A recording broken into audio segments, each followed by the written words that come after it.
I know you push obviously to try to restrain taxes as much as possible.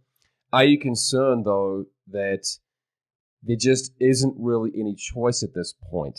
That it's almost like this machine is making its way in a certain direction, and how on earth is the federal government going to basically cut $1 trillion per year and get its books in order? Well, that's a big question, but I'm going to try to give you an optimistic answer on it. The fundamental problem we have with fiscal policy in the United States, and actually in a lot of countries all over the world, the same problem exists, is that left on autopilot, the burden of government spending is growing faster than the private economy.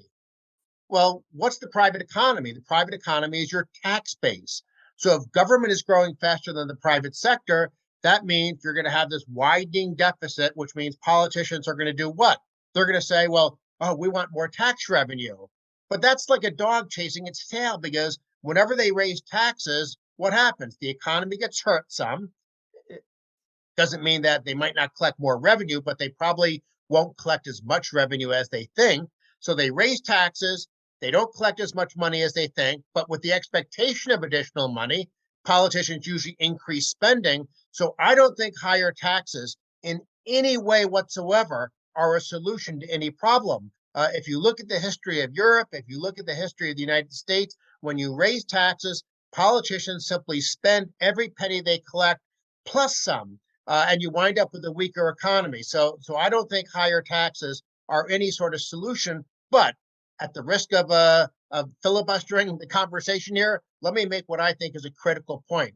The problem we have in the United States is not our deficit. It's not our debt. The problem is the government spending. Deficits and debt, just like taxes, are merely a way of financing what government is diverting from the productive sector of the economy. So here's the bottom line. I don't like tax finance government spending. I don't like debt finance government spending. I don't like government spending financed by central banks with the printing press. But the challenge is and the unifying problem is government spending.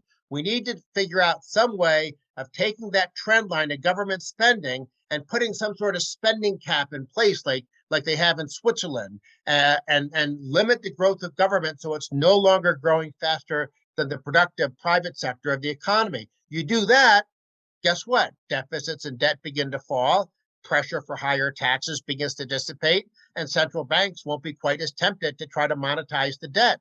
So all the problems you have begin to get solved if you can simply figure out how to control the growth of government spending.